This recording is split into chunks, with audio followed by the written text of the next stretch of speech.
持续锁定10点不一样，我是秦林谦。今天又新增一起确诊案例，第45例患者是按34确诊前同病房、不同病室已经出院的病人，也就是说北部院内感染已经一传期。第45案例还是从我们34号。这样的一个按34所衍生出来的新增个案45是北部50多岁妇人，没出国史，有轻微咳嗽症状。2月14号因为其他病症入住按34同间医院。2月20号出院，因为被列为风险追踪对象。3月1号扩大采检，发现检体异常。6号确诊，而他和按34例确诊之前属同房不同病室病人，但和按42不同，护理师不曾共同照顾。感染源到底从哪里来？今天侦测到这个病人又是在另外一个病室，所以当然对我们来说是觉得范围变得比较广，代表的是病人住的房间里面，那确实是很容易有环境的一个污染的状态。指标个案34呢，它的病室里面，它的这个浴室还有床栏跟床垫呢，都曾经被测得相当多的病毒量。但这个时候呢，如果他在确诊隔离之前有走出病室来触摸一个地方时间比较久的话，那就有可能会有感染环境的风险，不排除有环境感染可能。目前卫生单位掌握接触者417人，已采检346位。8名确诊，330阴性，其余还待检验。其中最紧张的医护则全部阴性。而对这起院内群聚还会持续疫调，针对时间重叠，以出院者全部回头再追，别让这疫情雪球越滚越大。TVB 的新闻吴奎元、吴声彤、傅定华 SNG 小组台北报道。第39例原本结案却死灰复燃，因为呢第43例只是跟39例一起上插花课，而且坐在正对面就被感染。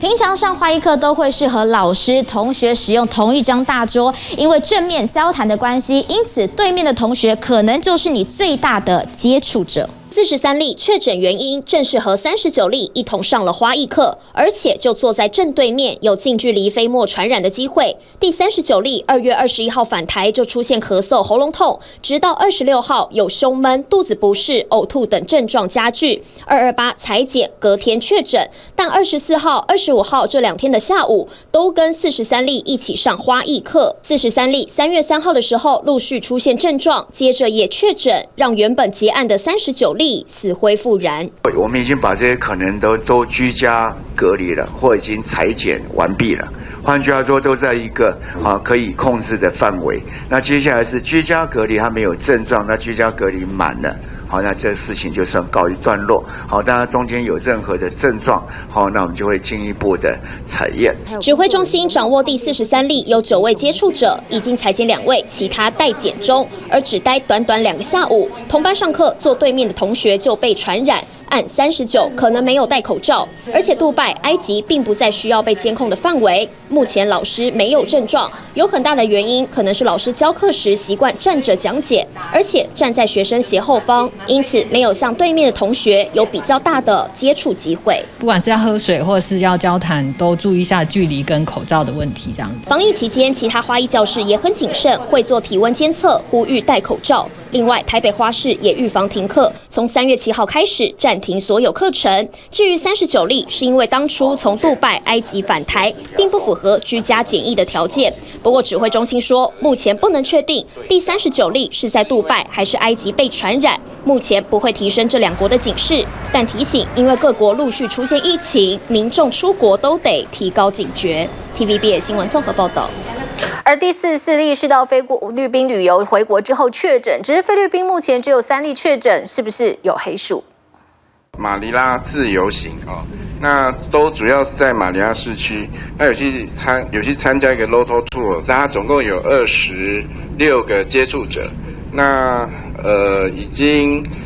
采检的2位，那都是阴性。这名30岁的北部男子，他从228到3月3号跟朋友在菲律宾旅游，3月2号出现胃胀、腹泻，隔天喉咙开始干，感觉倦怠。回国后马上到诊所就医，3月4号再到医院检查，确诊新冠肺炎。指挥中心暂时定调44例是属于境外移入，不过只去菲律宾5天就感染发病，也不敢否认他在国内就已经被传染。即便如此，指挥中心也掌握他出国前的活动，没有到处爬爬燥。至于同班机，有13位接触者正在居家隔离，暂时没有症状。机组员则是外籍人士。台湾还没有要锁国嘛，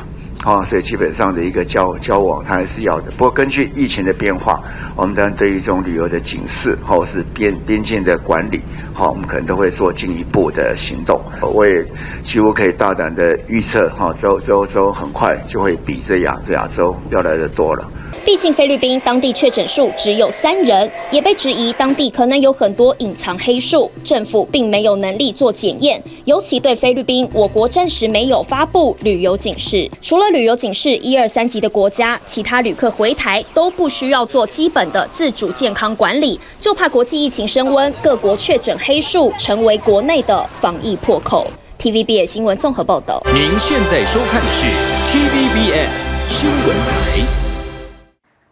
再来看的是确诊新冠肺炎的澳籍音乐家布莱特·迪恩，在台湾停留10天，接触的人真的不少，包括了飞机上还有音乐会里头，而目前他已经在澳洲当地医院治疗。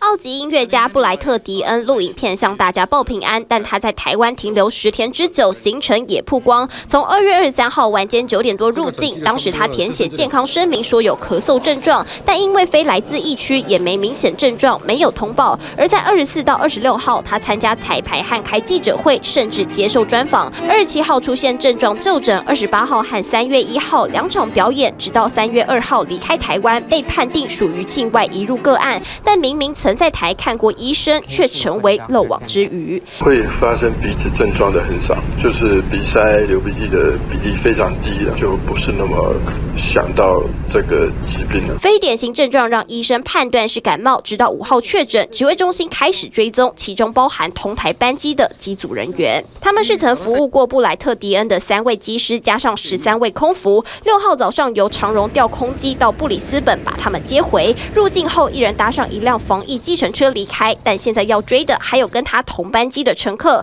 2月22号，迪恩先搭 BR68 从伦敦中转曼谷，2月23号再入境台湾，坐的是机型777商务舱，但这个是鱼骨型的座位安排，如果在飞机上都没戴口罩，旁边又有坐人，恐怕会有飞沫传染风险。而他3月2号离开台湾，搭的是机型787的商务舱，虽然属于一个人的座位，但前后排的乘客也得小心。在飞机上面有没有戴口罩？因为我们一直没有访问到这位澳洲的旅客，我们不晓得啦哈。那不过他在台湾可能大部分时间都没有戴口罩。另外值得注意的是，这架 B17801 客机3号以 BR136 航班从布里斯本回台，3月5号接着改编号 BR130 飞往大阪，同一天再以 BR129 飞回台湾。后续的3趟飞行，机上乘客人数多少，长荣不愿透露，但也让旅客心惊惊。是刚刚那一架吗？对，你们坐的这架飞机就是前2天有对。对，因为到今天才确诊这样子，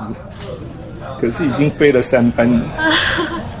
那我只能全身消毒了。停顿几秒后苦笑，机上56位乘客都得自主健康管理。布莱特·迪恩目前在医院隔离，但来台10天，走过的足迹、接触过的人，指挥中心一一掌握当中。TVBS 新闻综合报道。指挥中心匡列迪恩的密切接触者是多达了147人，包括了乐团成员，还有采访过他的记者。另外，由于他在演出当中呢2度坐观众席，又没有戴口罩，因此座位2公尺内的人也都被匡列在内。23个座位的范围。那第2场3月1号因为当天实际出席的人数大概是席次的1/3，匡列的接触者是比较少的。来台参加2场演奏会，澳洲音乐家居然都跑到观众席。国表艺调出录影带，以2公尺为基准，匡列接触者。其中2月8号这一场坐他2侧的是同行友人和国家交响乐团的人士。另外，当天总共有800多位的听众，而3月1号在演奏厅也有100多位的观众。指挥中心表示，除了这23位，其他听众只需自主健康管理，但出席音乐会的听众仍然无法安心。他大概演奏了3、4首，但是他其中都没有咳嗽，也没有表情好像很难过，都没有。他走到第10排的正中间，然后就在听演唱会，因为我很注意到看他好像印象中没有戴口罩。虽然和布莱特·迪恩的座位隔了8排，听众还是相当担忧，尤其女性指挥家当时还曾跟他贴身接触，搭肩开心合照。指挥跟他有拥抱，还有握手，会常常去那边欣赏音乐会，没想到会遇到这件事情，我当然很紧张。不只针对听众，从布莱特迪恩入境到出境，指挥中心共匡列了147人，其中103人要居家隔离，包含一同表演的19位成员、8名记者，入住的饭店也有17位接触者，接送他的司机共15位，还有3位友人以及飞机上6位旅客和12位的机组人员。指挥中心表示，所有行踪都已掌握，不会公开他的详细行程。只是不少乐团成员，同时也是学校老师，也让人担忧疫情是否有扩大可能。音乐界的精英这些大部分都是在学校里面当老师，我们也呼吁在这边当然做居家隔离的当然就不能再有其他的活动了。但做自主健康管理的也要尽量避免。我是直接建议就是说不要再到校上课。另外有媒体参加完布莱特迪恩的媒体联访，又在3月4号前往艺人苏慧伦的宣传活动。虽然记者全程戴口罩，指挥中心也认为他是非亲密接触者，只需自主健康管理。但安全起见，苏慧伦已取消所有通告，包含下周1的发片记者会也延期，同样采取自主健康管理，以防万一。TVBS 新闻综合报道。那么跟邻近的国家相比其实台湾的确诊人数相对真的是比较低的。美国的 Stanford 大学教授就点出了让台湾化险为夷的关键，再请一轮告诉我们。新冠肺炎一刚开始爆发的时候，其实台湾就被认为应该会成为一个重灾区，因为我们跟它的往来互动非常频繁，再加上地缘关系非常的接近。其实我们根据数据上面来看，台湾有85万人是在大陆定居，而且有40万人是在大陆工作的，这当然就是最高风险的国家。不过我们在这个现在防疫的第一关守得非常好，目前来说只有45例的确诊案例，这让很多国家都大赞台湾的防疫基础做得非常好。像是史丹佛大学的公卫政策教授王志宏他就说了，台湾在这3方面都非常有制胜关键，也就代表大数据、新科技跟主动检疫都做得非常好。那他怎么会这样认为呢？其实最大原因就是在我们的健保制度跟移民署的资料结合，就代表大家只要插卡就可以知道他的旅游史从哪里进来，这就是第一波的防堵制胜关键。那现在台湾的防疫制度也让东亚之冠这样子被外媒称上这样子的封号。不过外媒提醒说，这个防疫之外，经济打击恐怕就是接下来台湾面临的最大挑战。这边是星光医院的微生物实验室，负责新型冠状病毒的检测。为了安全呢，他们拉高了规格，直接让同仁呢在负压实验室里面的生物安全柜做检体的前处理。医检师要进到负压实验室，也是得全副武装，拿到检体得小心翼翼。不止院内的筛检，因为是卫福部指定医院，也有院外的检体。我们收到采检的检体之后，第一个大概是做检体的一个前处理，然后把这个检体去活化之后，会把它放到一个自动核酸的萃取机上面去做核酸的萃取。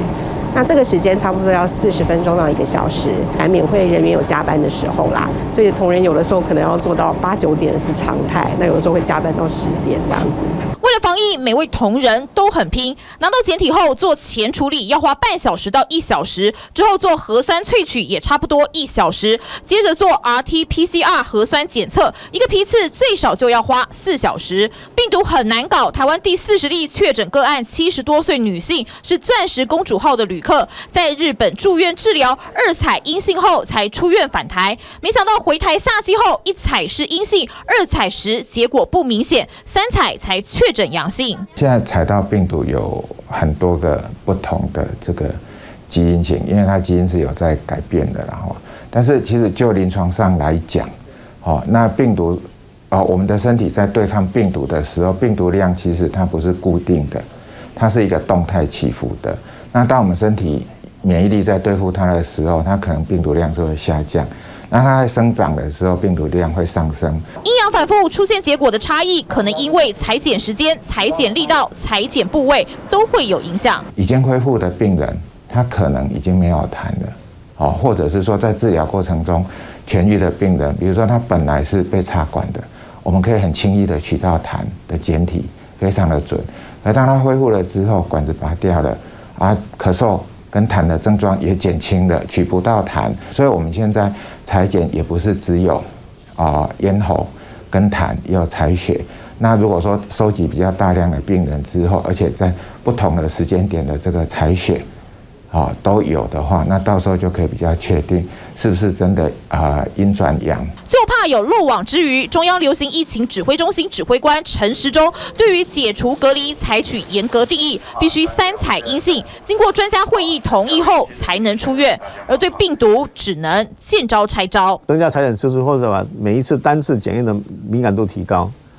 这2个目前都要进行。国外的经验就告诉你，如果这个人已经发病到第5天第5天到第10天之间呢，其实粪便的量里面的病毒量比呼吸道的病毒量高，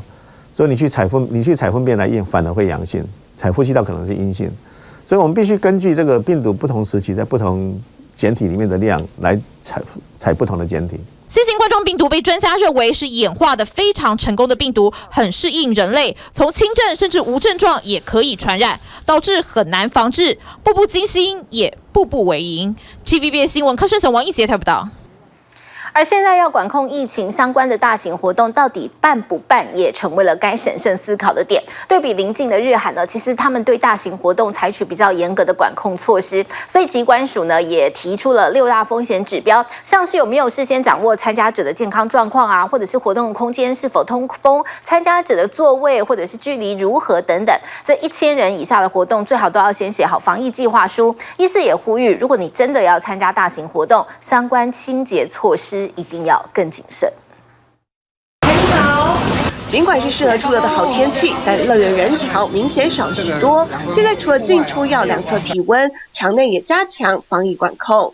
儿童新乐园也是一个大型活动的热点，在这里呢，平均1天的入园人次是超过了5600人。尽管受到疫情影响呢，上个月的入园人次是少了1000人左右。不过目前为了防疫，室内展场部分呢是已经全部暂停关闭了，户外的活动呢还是照常进行，而且呢有40座的设备呢都会像这样子设置酒精来让民众消毒洗手。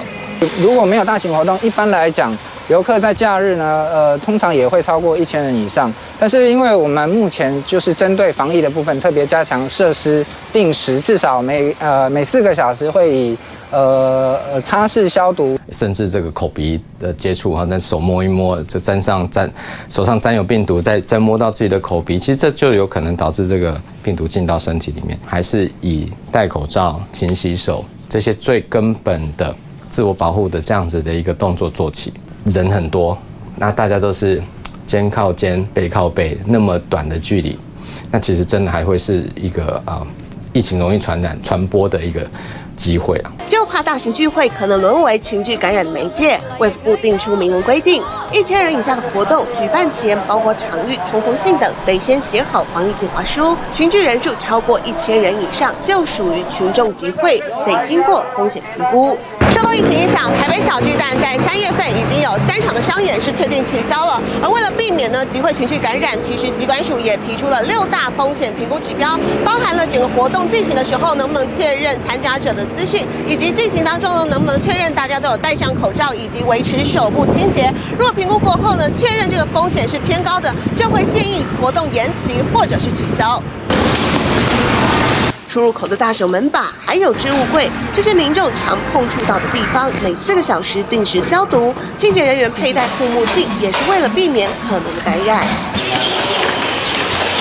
趁着没有赛事进行，球场观众席也用漂白水消毒。独立区的座位的话，基本上在所有赛事开赛之前，我们都会做一个整体的消毒工作。那300人以上的活动，我们就会先送观光传播局以及卫生局做审查。未来赛事热门时段，不管是球员、球迷、啦啦队进场都得量测体温。对于座位间隔，目前没有硬性规定要保持距离。受到疫情影响，中华职棒赛季开打也跟着延后。中华职棒大联盟也成立疫情因应小组，除了基本防疫外，初步讨论会要求观众入场必须脱帽量体温，室外通风处设置隔离区，各队职员跟联盟工作人员也记录体温，并且追踪家人旅游史。但球迷避邻而坐观赛，会不会增加传染风险？摸到什么东西都要洗手，或是你自己带一个干洗手，你摸了栏杆什么，赶快用酒精。那个场地尽量要通风的。那我们去听个演唱会，在里面闷个2个3个小时，那个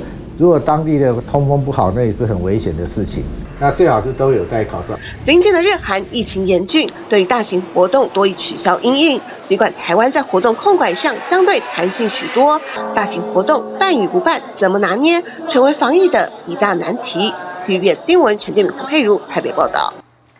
那么当然也是受到了疫情的影响，所以呢，现在大家出国的比例是大大的减少。有医师认为，现在不止呢在国外受感染的风险增加，就连搭飞机的风险，当然大家也都知道，相对的变高许多。而且如果真的是在国外染病的话，光是筛检的费用就比台湾高出许多。因此，现在就有饭店啊，或者是旅游业者呢逆向思考，看准商机，他们大推的是国内的旅游。饭店房间大片落地窗旁，沙发铺上绿色垫子，坐在上面就好像在野餐一样。当然不能少了下午茶点心。哇，好美的下午茶！哇！饭店服务生端着这一盅精致点心和热茶送进房间。那旁边的话，上面是柠檬慕斯，下面的话是巧克力。客人吃下肚前，少女心喷发，不忘先拍下照片打卡上传。在疫情期间，不少的国人根本就不敢出国去玩，因此有旅游业者或者是饭店业者都推出了不同的方案，希望可以把国人留在国内，刺激国内旅游。疫情重挫观光旅游业，饭店业为了减少影响也绞尽脑汁。像这间附设户外阳台的房间，疫情之前就是饭店国外商务旅客的热门房，只是现在商务客大减，业者干脆拉长住房时间，推出优惠。其实以往的话，我们商务客的占比是比较高的。那当然，其实因为这段期间，所以国际商旅它的入住率可能稍微有一些减少。不过我们推出了这个城市度假专案之后呢，其实在国旅这部分有非常多的一个增加。不止饭店业者自推活动拼国旅商机，还有旅行业者也联合全台10间饭店入住31小时，每晚最便宜也只要1000多。有饭店业者说，这回真的靠国旅拉回商机，可以让他们在这边住好住满，那甚至呢也可以比较不会有时间的压力，好好的在这边享受餐饮。因为这样子的方案的话呢，以往其实在商务客比较多的时候，其实你是比较难执行的。那就是因为这个特殊的时期，我们也特别的安排。只是对于旅行社业者还是叫苦连天。有专家说，现在只要是密闭式空间，大家就害怕，所以愿意出团国旅的人少之又少，取而代之都是自家散客。国内旅行又是以旅客自己开车出门比较多，旅行团的部分很多的一些公司还有机关团体，他们的一些旅行团，包括连这个学生的毕业旅行，通通都是往后延的情况。桃园国际机场6号入境旅客只剩9174人，这个数字是大年初五收假高峰日14.2万人次的13.2%。虽然比起2003年 SARS 入境最低平均一天仅3000多人还要多，但这几年台湾出入境人数逐年攀升，这回情况更严峻。而且桃机2航厦美食街现在一天的营业额就有约60万元左右，部分商家已经无法支撑人事成本，暂停营业，也出现店面空置爆出走潮。只是比起待在国内，出国风险真的比较大。搭飞机变成一个很高风险的，尤其是长程的飞机。长程的飞机呢，你在这个密闭式的空间里面呢，你根本就是刚好有一个人有发生问题，全机的人都可能会发生很大的一个问题。再加上呢，其实呢，我们如果出国，万一在国外生病，那个会让你倾家荡产的，因为你在国外现在生病的机会比以前高很多，那国外的医疗费用又很贵，不像台湾的健保制度呢。只是幸好目前台湾防疫比起国外相对成功不少，也让国人假日还是愿意到空旷户外看看走走，也造就国旅的商机。但对于旅行社业者而言，商机看得到却吃不到，有苦难言，恐怕只能咬牙撑过疫情寒冬。TVBS 新闻杨清波、罗令杰台北报道。而针对这波疫情，正当疫苗跟药物都还没有明确可以改善病毒对人体影响之前，各国只能积极的防疫。而防疫呢，不止再有更多的确诊人数，而第一线医护人员面对疫情带来的压力，其中有更多的医事人员，像是医检师，他们为了要确认检体是否为阳性，其实早在过年开始之前就开始轮值大夜班，甚至还自愿放弃出国旅游。这回首度曝光北荣的 P2 实验室，带你来看看这些医检师如何检验新冠病毒。全球的新冠肺炎疫情持续蔓延，正当世界各国都在积极的研发疫苗以及药物的同时，而事实上，随着时间越拖越久，其实对很多民众来说，大家一开始会感到非常的害怕，甚至到焦虑以及恐慌的程度。一旦到了恐慌的情况的话，就会产生行为的混乱。而事实上，现在在各大医院的急诊室呢，每天都有非常多的病人跑来挂急诊，而其中有一些没有症状的病人来挂急诊，也有一些只是稍微的小感冒，也要求第一线的前线医护人员为他进行筛检。而这些行为其实都会造成前线的医护人员极大的压力和医疗上的负担。实际记录采访这一刻，急诊室采分流措施，发烧症状者不得进入急诊室，必须先在发烧筛检站接受医师进一步评估。就在这个时候，救护车紧急送了另一名疑似个案，直接送往负压隔离病房进一步筛检。同一个时间又来了一位病人，也因为出现发烧症状，医护人员绷紧神经，但仍有民众可能是因为新冠肺炎疫情，心里面临极大的恐慌。他自己说他没有症状，那也没有旅游史或是接触史，可是他就是为了要求要做冠状病毒的一个筛检，公司的要求说他需要他拿到一纸证明说他没有冠状病毒的检验阳性，才准许他上班。其实这些部分都会造成我们地界工人的困扰。民众恐慌跟害怕是一定的，所以有些人会跑到急诊，希望要求就测这个新冠病毒。其实这个有很多情况也不一定需要哈，因为不要把我们的整个急诊室的系统破坏掉了。钟元华不讳言，民众焦虑不安，就是担心自己成为新冠肺炎感染者。门诊上也有人因为疫情未见趋缓，出现心情郁闷，导致失眠。而最辛苦的就是这群在医院病毒实验室的医检师。这也是台北荣总的 P2 实验室，也就是第2级的病毒实验室。每天的医检师要面对将近上百件的检体，要来看看这些检体有没有新冠病毒，到底是呈现阳性还是阴性。我们带来看看医检师他们是如何面对这些检体来进行采检。护目镜、N95 口罩、防护衣，戴上双层手套，隔离做到滴水不漏。医检师专注分析眼前疑似个案的检体，一收到检体到结果出炉，有时间和心理的压力，更是外界难以想象。生活作息因为要轮3班，所以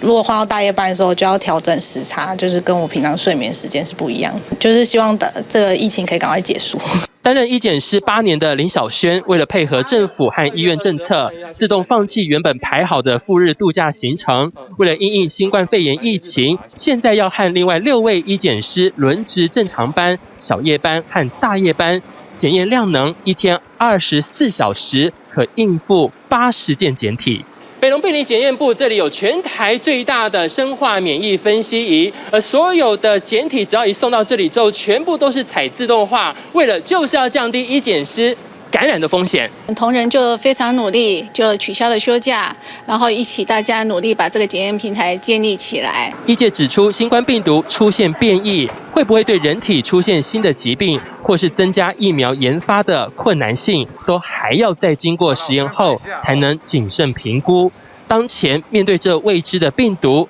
防疫和治疗才是重要关键。TVBS 新闻陈如环、蒋志伟台北采访报道。台北市有几个观光商圈现在出现撤租潮了。房仲分析今年跟去年的资料，北市5大商圈店面代租量同步攀升了2到3成，租金开价呢也下修1成到1成5。景气专家就示警说，如果疫情没有办法在3月底之前趋缓，今年经济成长率恐怕面临保2的关卡。一到周五，最重要的事情就是要吃饭，而便当对于上班族来说呢，是又方便又好取得。不过我手上这个便当呢，它其实不是在一般的店家买到的，而是来自于后方的连锁星级饭店。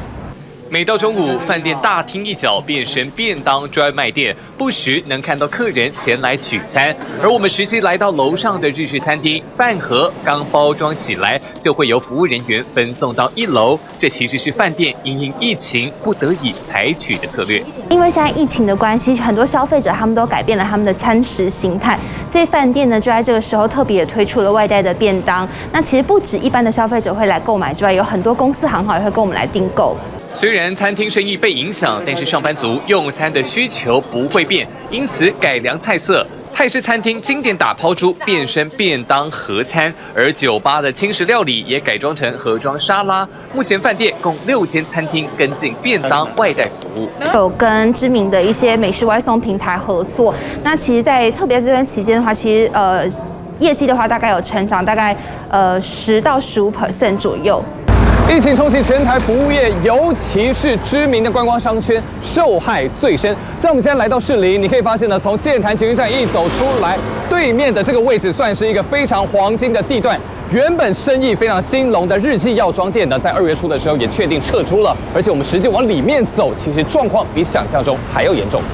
从捷运站延伸到阳明戏院周围，文林路上黄金店面光环褪色，大大的整栋招租看板，对街则是连续3个店面贴上招租公告，而门前骑楼的小摊位同样待租，隔壁表店则是挂出迁移全馆出金。当地商圈协会的理事长就忧心，这撤租潮恐怕还会持续。以前这个地点应该没有机会是招租啊，没有这个机会，到现在已经发生了。里面的那个退租潮，现在还是持续逐渐在发生。同样，身为房东的苏文山感受很深。根据乌比房屋统计，士林商圈网络上代租量高达80间，和去年同期相比增加了23%，而平均租金也从每坪6500元下修1成到约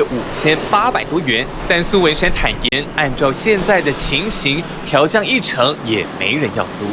一般我的了解，现在房东这个房租都主动降2至3成了，现在没有再降1成，降1成没有什么说服力了，然后也没有什么诱因，也不大了。如果说房客撤走的话，空店面目前以这个情况来讲的话，短期间很难再租出去，房东的损失更大，倒不如是共体时间，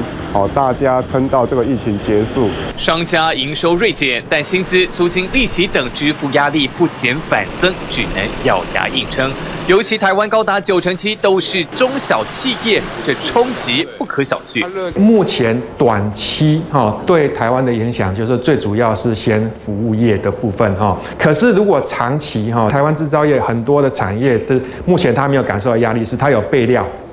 它的备料大概可以到第3季。那如果说到了第3季之后，中国大陆那边的原料还是没有办法恢复正常供货的话，那这个冲击就会很扩大。和2003年的 SARS 时期相比，目前大陆的经济规模已经大幅成长。国发会也示警，如果疫情冲击高峰未能在3月底前趋缓，对台湾总体经济的损失将更为扩大，更可能会弱化疫情结束后的复苏力道。今年经济成长率恐将面临保2的考验。TVBS 新闻陈翔、李鼎立台北报道。美股近期暴涨暴跌，引发进入熊市的疑虑。台股也因为断链冲击显现，逐渐面临修正的压力。由于电子业指标大厂鸿海已经坦言，要到3月底才能够恢复正常的产能，专家就解读，恐怕足足比预期的还要慢了整整1个月。苹果发表新机种，向来是外界瞩目焦点。不过受到断链影响，彭博社指出，就连苹果门市维修零组件都缺货，顾客送修可以拿的备用机也只能再等等。就怕今年上半年平价新机 iPhone S2 量产恐怕推迟，台湾苹果不予回应。苹果的这个机型比较少，所以它的那个零件可供用的程度比较高。那第二个呢，苹果其实盯得很紧，虽然苹果最近开始要做这个 iPhone SE， 然后没有办法飞过来，中国这边盯场不过我们从供应链那边确认，他们其实是每天开 conference call， 一定会受到一些冲击和抵延，但是不至于出现所谓的断链的可能性工作人员一早把货架铺满，为了防堵疫情，近来公司行号多半改采视讯会议，加上直播越来越夯，都让视讯镜头销量比过年前暴增3到5倍。外面有在缺货有些小店家都没有货了。外面一直在涨价的东西，大概就是储存类的商品，那硬碟，然后随身碟、记忆卡。因为大陆复工其实不明朗，对，所以这个的报价是一直在涨的。业者未雨绸缪，农历年前积极抢库存，包括随身碟、硬碟、滑鼠和键盘，或许能撑到4、5月。但有周转压力的小店家，没产品可卖，就会直接冲击营运。一定有现金流的压力。比如说你要备2个月、备3个月，那你下单了以后，你要优先付款嘛。所以小企业坦白讲，它的资金能力可能没那么强，所以它不敢大量备货。万一比如说疫情快速好转，或者是万一供货无虑的话，那你多备的这些你要快速转线，所以又考验到你企业的销货能力。大陆复工延宕，产业链牵一发动全身。联合国贸易及发展会议指出，关键零组件无法产出，全球出口至少蒸发500亿美元，折合台币1.5兆。尤其欧盟、美国、日本、南韩和台湾哀鸿遍野，精密工具机、通讯设备和汽车产业更是受伤惨重。这种都是要协同的概念的，所以我看到很多我的供应商的朋友比较大的，他们就会去启动说，比如怎么去协助上游厂商去解决他的人力问题。所以以前是一开始大家说抢口罩嘛，后来抢人，他们现阶段已经在抢原物料。就是越上游的东西越缺，你等一下游就组装不起来。复工不顺，订单锐减，对股市的冲击已陆续浮现。从疫情扩散的美国来看，继华盛顿州、佛罗里达州之后，加州也进入紧急状态，拖累道琼指数兵败如山倒。从2月中旬再创历史新高，逼近3万点的狂欢派对后，24号、27号接连重挫1000点。虽然3月初搭上云霄飞车，连2个交易日报复性强弹，但终究不敌疫情扩散，5号再跌近1000点，短短半个月吐回1成涨幅。专家分析，美股是否进入熊市，与总统大选息息相关。短期之内，我们预期美股还不至于进到熊市因为毕竟今年是总统大选之年我们要先看一下新冠肺炎是不是有爆发的可能性那一旦爆发的话，这个 Sanders 的这个民调是不是有继续往上攀升那如果这2个都发生的话，那我们觉得美股才有进入熊市的可能。专家点出，立场激进偏左的民主党候选人桑德斯攸关美股走向。另外，欧美疫情爆发，消费买气急动，全球景气也将埋下未爆弹。TVBS 新闻罗世鹏、戴元丽台北报道。网上看新闻，请下载 TVBS App 或直接按订阅 TVBS 新闻频道。